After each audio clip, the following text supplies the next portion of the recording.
Olá, moçada! Então, pensando aí nesses temas ligados a aquecimento global e acidificação oceânica que estão tão em voga na atualidade, inclusive com algumas hordas de negacionistas, levantando dúvidas sobre essas questões, eu pensei que nosso rolê de hoje poderia ser sobre esse tema. Então, vou falar sobre acidificação oceânica e tentar fornecer alguns subsídios aí para que quem ainda tem alguma dúvida sobre o problema possa de repente se esclarecer e vir para o caminho da luz. Meu nome é Ítalo Braga, sou professor da Universidade Federal de São Paulo, vinculado a Institutos do Mar, e esse é um canal de Química Ambiental. Seja bem-vindo.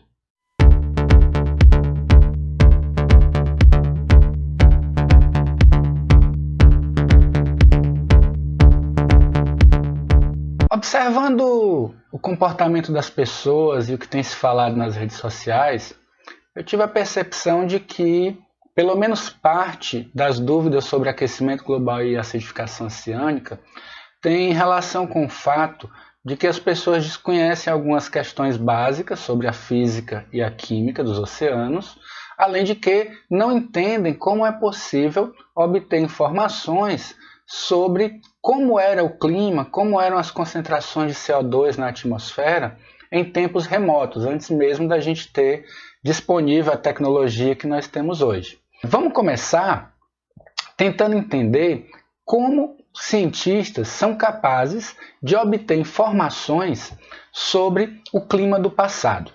Na verdade, existe uma grande quantidade de ferramentas atualmente disponíveis para levantar essas informações. Mas dando uma pesquisada na literatura científica especializada, eu percebi que provavelmente a ferramenta mais convincente, para aquele que é mais cético sobre essas informações, provavelmente seja o estudo dos testemunhos de gelo que aprisionaram bolhas de gases atmosféricos em tempos remotos. Então vamos ver um pouquinho como é que isso funciona. Aqui nós temos algumas imagens da obtenção de testemunhos de gelo em áreas remotas da Antártica. Esse procedimento consiste basicamente em perfurar camadas bastante profundas do gelo de modo a obter testemunhos e considerarmos um princípio básico da teoria por trás do estudo desses testemunhos. Porque na medida em que o gelo se forma, ele vai aprisionar no seu interior pequenas bolhas de ar que, na verdade, são testemunhos do passado, em relação à composição da atmosfera. E aí existe um aspecto fundamental. Quanto mais profunda for a camada de gelo, mais antiga ela terá se formado. Portanto, se eu analiso a composição dos gases presentes em bolhas de ar em camadas muito profundas, eu consigo aí ter uma retrospectiva da composição atmosférica do passado. Então aqui você tem um sistema de perfuração e um testemunho retirado, e esses testemunhos posteriormente são datados em várias camadas, como você vê aqui nessa foto mais detalhada, e pequenas amostras dos gases contidos nessas bolhas que foram aprisionadas pelo gelo são retiradas e analisadas. E com isso, é possível analisar a composição relativa entre os vários gases presentes. No caso do efeito estufa, do aquecimento global e da acidificação oceânica, o gás aqui que mais nos interessa é o dióxido de carbono, o CO2, exatamente porque ele é o principal gás responsável por essas transformações. Então, os estudos mostraram, como a gente pode ver aqui no gráfico, que as concentrações de CO2 vêm aumentando consistentemente com o passar dos anos. Então, vamos dar uma olhadinha numa animação que eu encontrei no site da NOAA. Essa animação aqui está disponível gratuitamente, inclusive para download. Eu coloquei aqui o site. Essa animação mostra a evolução das concentrações atmosféricas de CO2 com o passar do tempo. Aqui você tem um reloginho do tempo, que vai mostrando variações sazonais. Aqui do lado esquerdo do gráfico você tem dados resultantes das concentrações, que são resultantes de cores, como os que eu mostrei no slide anterior, de amostragens locais em estações de monitoramento, e notem que o número e a quantidade de dados que vai sendo gerada com o passar do tempo vai aumentando na medida em que os cientistas foram percebendo a importância de monitorar de forma mais abrangente, mais precisa essas informações. Então essa linha representa as variações anuais. Aqui a escala mostra a concentração, vocês estão vendo desde o início do vídeo um aumento consistente das concentrações de CO2 na atmosfera, e aqui do lado esquerdo do gráfico você tem uma média desses valores anuais, né, sendo plotada para uma escala de tempo maior, nesse momento aqui variando de 1980 a 2010, ok? Mais adiante no vídeo nós veremos também dados que foram agregados a esse modelo a partir de estimativas, né? Estimativas e modelagens matemáticas que nos permitem avaliar como provavelmente seriam as concentrações em um passado mais remoto. Bom, seja pelos dados modelados, seja pelos dados medidos por estações meteorológicas, seja pelos dados medidos com base nos testemunhos de gelo, o resultado é sempre consistente e semelhante. Nós estamos experimentando, né, principalmente após a Revolução Industrial, um aumento gradativo das concentrações de CO2 na atmosfera. Aqui meu objetivo é basicamente que vocês relembrem alguns conceitos fundamentais sobre as leis dos gases. Nada complexo, por favor, não se assustem aí com as fórmulas, tá? Eu plotei aqui duas leis fundamentais ligadas ao comportamento dos gases perfeitos, mas que se aplicam com dadas as devidas proporções às nossas questões. A primeira é a equação de Clapeyron, né? PV igual a nRT, todo mundo já traz isso, imagino, lá no ensino médio. E depois eu resolvi parcialmente a equação colocando todos os termos em função da pressão. E eu quero que vocês percebam que o número de mols, representado aqui pela letra N, ele é um componente importante para a pressão. Tá? Então, qual é o link que a gente tem que fazer aqui? Com o aumento das emissões, tem aumentado o número de mols. Então, esse N da equação aqui tem crescido consistentemente com o passar do tempo. Tá? Agora vamos lembrar a lei de Dalton. A lei de Dalton diz que a pressão total de um sistema ela é resultado da soma das pressões parciais dos diferentes gases que compõem esse sistema. Tá? Então, pensando, por exemplo, em pressão atmosférica, né, nós temos os diferentes gases atmosféricos, nitrogênio, oxigênio, dióxido de carbono, água sob a forma de vapor, entre outros. A pressão atmosférica total nada mais é do que uma componente do somatório das pressões parciais individuais desse gás. Portanto, considerando o aumento observado de CO2 com o passar das décadas, dos séculos e dos milênios, tá? A pressão parcial do CO2 na atmosfera também tem aumentado. Bem, e a última lei aqui para relembrar é a lei de Henry, que diz que a solubilidade de um gás em um líquido depende da pressão. Olhem aqui primeiro para o diagrama ao lado esquerdo.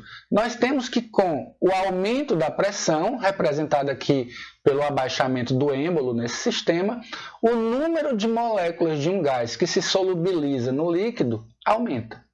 Tá? E o gráfico do lado direito mostra exatamente a mesma coisa. Tá?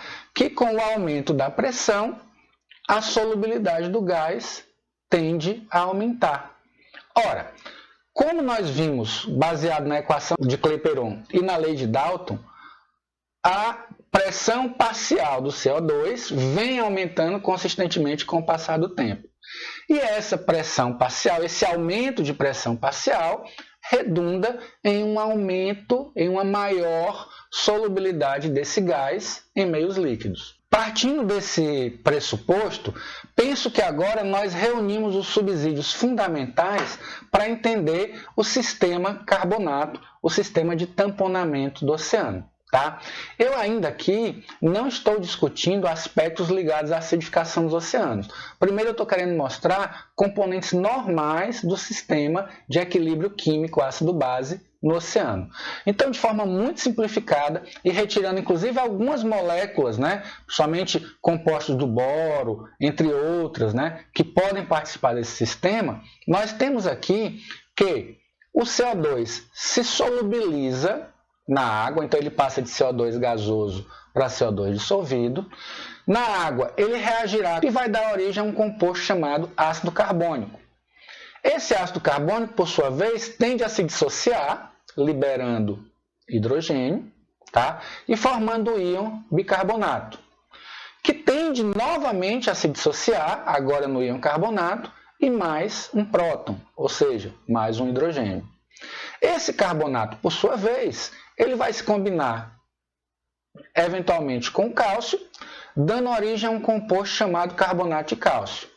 E esse, finalmente, precipita para os fundos oceânicos, né? Principalmente em zonas mais profundas, aonde ele vai estar abaixo de uma camada que nós chamamos de profundidade de compensação dos carbonatos. Então, quando isso acontece, a probabilidade desses carbonatos se dissolverem e retornarem para a coluna d'água é baixa.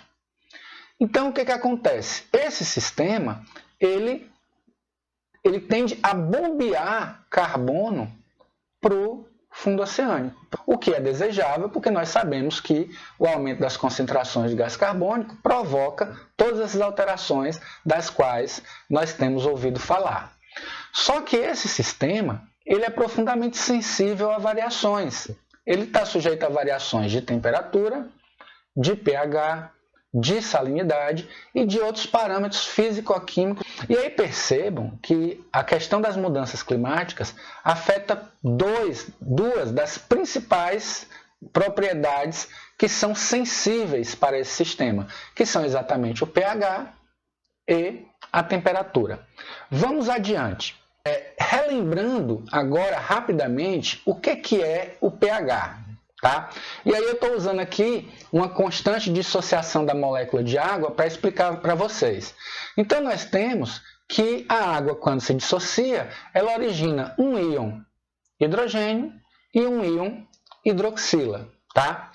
Pensando então que é sabido que a constante de dissociação da água é igual a 10 elevado a menos 14, nós temos que, se igualarmos esses termos aqui a x, né, considerarmos que a concentração molar de hidrogênio e a concentração de molar de hidroxila é igual a x, nós temos que x igual a 2 igual a 10 elevado a menos 14. Resolvendo essa equação, nós temos que a concentração molar desses íons na água pura, isso considerando a água também a 25 graus, tá, gente? É igual a 10 elevado a menos 7 mols por litro. Percebam que 10 a menos 7 é um número extremamente pequeno. E não é fácil, não é simples, não é trivial trabalhar com números muito pequenos. Então, esses resultados, eles são expressos normalmente em logaritmo. Então, como que a gente faz para expressar esse resultado em termos de logaritmo? pH igual a logaritmo negativo da concentração de íons H+. Fazendo isso, nós temos então que, resolvendo a equação e substituindo os termos, o pH da água pura a 25 graus vai ser igual a 7. Mas o que é mais importante que vocês retenham aqui dessa recapitulação é o próprio conceito de pH, ou seja, pH igual ao logaritmo invertido da concentração de íons H+. Tá? Então percebam que com um aumento do valor de pH, nós temos uma redução na concentração molar de íons H+. E o contrário também é verdadeiro. Ou seja, com uma redução no pH, nós temos um aumento da concentração de íons H+. Então percebam que o aumento de íons H+ na água do mar leva a uma redução do pH. Né? E, para simplificar o sistema, foi estabelecida uma escala logarítmica com base na constante de dissociação da água, que vai, portanto, de 0 a 14. Ok? Percebam que eu preciso multiplicar por 10 vezes ou dividir por 10 vezes uma determinada concentração de íons H+, para que eu avance ou retroceda em um nível na escala de pH. Então, voltando ao nosso sistema, nós temos que o aumento na concentração de íons H+, o eventual aumento na concentração de íons H+, promoverá uma redução no nível de pH, ou seja, uma acidificação. Vejamos então como isso acontece. Notem que dentro do sistema carbonato nós temos um equilíbrio químico. Nós temos diferentes espécies, o CO2, o bicarbonato e o carbonato, que dependendo das suas constantes de dissociação, que vão ser influenciadas pelo pH da água, podem estar presentes em maior ou menor proporção.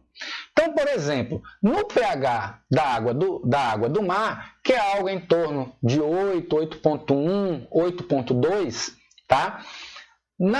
Nessa faixa de pH, nós geralmente temos baixas concentrações moderadas, de carbonato, altas concentrações de bicarbonato e baixas concentrações de dióxido de carbono.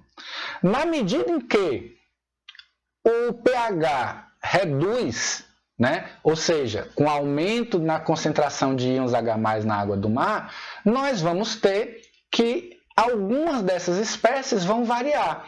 Então, com a redução do pH, essa barrinha vai correr aqui para o nosso lado esquerdo, então a concentração de CO2 dissolvido na água tende a aumentar.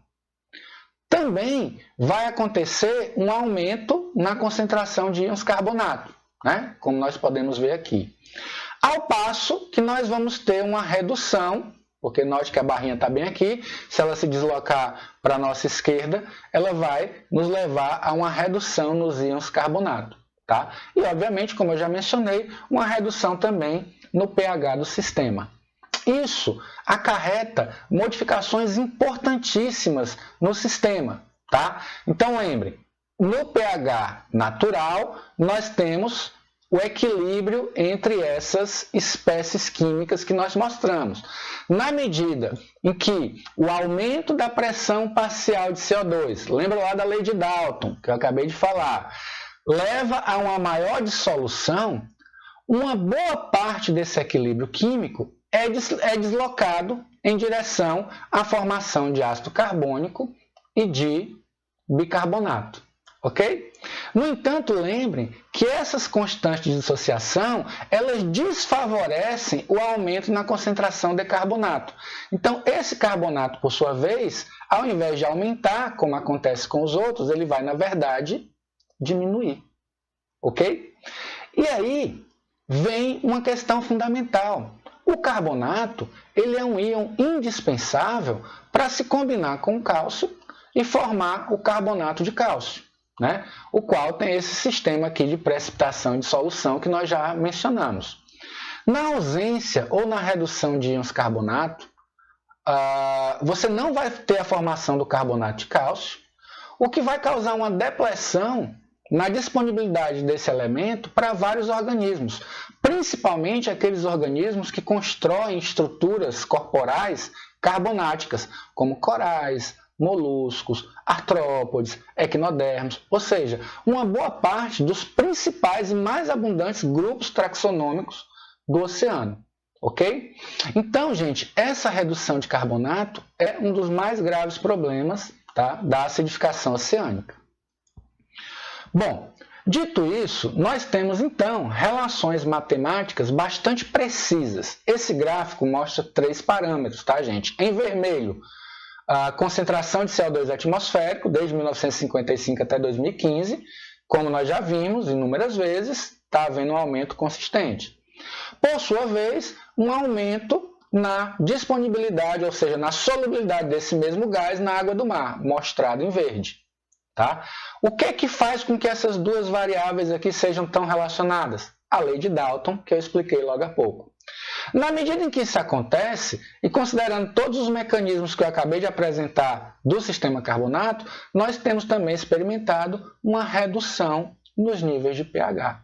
Tá?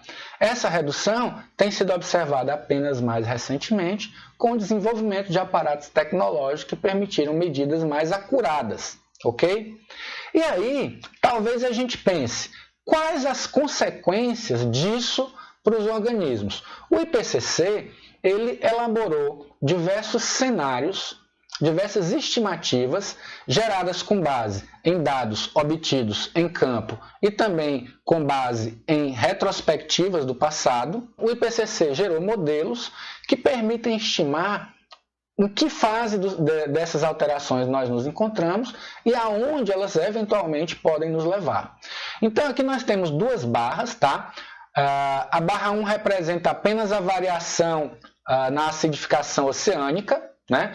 Do lado esquerdo nós temos valores de concentração, né, atmosférica de CO2, que variam de 300 a 900, e aqui do lado esquerdo da barra nós temos pHs, que variam de 8,7 a 7,8. Notem que para a concentração de CO2 atmosférica os valores aumentam na medida em que eu subo na barra, e o pH, os valores diminuem na medida que eu subo da barra, exatamente porque são grandezas inversas. Lembra? pH igual ao logaritmo invertido da concentração de íons H+. Então, considerando esse cenário, considerando apenas a acidificação oceânica, nós temos que quando o pH estiver numa faixa entre 7,91 e 7,8, 50% das espécies de moluscos, corais e equinodermos serão afetadas. Porém, se a gente considerar os efeitos cumulativos da acidificação também com o aquecimento global, considerando o aumento de temperatura, esse mesmo nível de problema ocorrerá quando a temperatura do planeta aumentar em apenas 1,8 graus. Como vocês podem ver, nesse cenário, nós estamos dentro de uma situação de risco considerada pelo IPCC como muito alta. Bom, avancemos. Em concentrações ligeiramente acima de 7,91, nós teremos um aumento das vulnerabilidades em grupos de organismos, de diversos taxa, e também a perda de habitat de peixe, o que também pode se reduzir em um cenário com um aumento de apenas 1,8 graus de temperatura. No cenário aqui de 7,97, ligeiramente acima, 30 a 50% das espécies de corais, moluscos e equinodermos serão afetadas, além das algas calcárias e espécies tropicais. Note que isso só pode ocorrer mais cedo com um aumento de apenas 1 grau na temperatura, quando se somam os efeitos da acidificação mais do aquecimento. Nesse momento, nós estamos em algum ponto por aqui, entre 8,11 e 8,05. Visto que já observamos alterações em pterópodes, são esses bichinhos aqui, e foraminíferos, que são organismos que têm conchas carbonáticas bastante sensíveis e que já por uma redução na disponibilidade de carbonatos ou por uma própria ação dos íons H+, dissolvendo suas carapaças, já se observa organismos afetados por essas alterações. Então, gente, considerando tudo isso, esse é o cenário que nos aguarda aí para os próximos anos. As perspectivas não são boas e que nós temos sido muito pouco habilidosos em implantar medidas globais para tentar minimizar o problema. E isso decorre de várias questões, de interesses poderosos, econômicos e também de algumas limitações sociais. Por exemplo, não se pode esperar que grandes economias do mundo façam investimentos proporcionais ao que será capaz de ser realizado por países menores. Exatamente porque existem profundas assimetrias entre as capacidades de investir para mitigar esses problemas. Então, gente, eu espero que no rolê de hoje vocês tenham entendido que as questões ligadas ao aquecimento global, elas estão muito consolidadas no conhecimento científico. É importante entender que o conhecimento científico não se faz no consenso, né? Os cientistas também discordam, mas mais de 90% da produção científica mundial atesta para esses dados que eu acabei de mostrar, embora sim hajam pensadores, cientistas, que possam discordar da interpretação desses dados. No entanto, é bastante difícil, parece ser necessário uma ginástica ideológica muito forte para discordar deles. E você, o que você acha? Você acha que o aquecimento global é uma ideia globalista ou você acha que os dados científicos suportam suficientemente essas conjecturas? Me diga aí o que você acha e a gente volta a conversar em uma próxima oportunidade. Muito obrigado e até a próxima.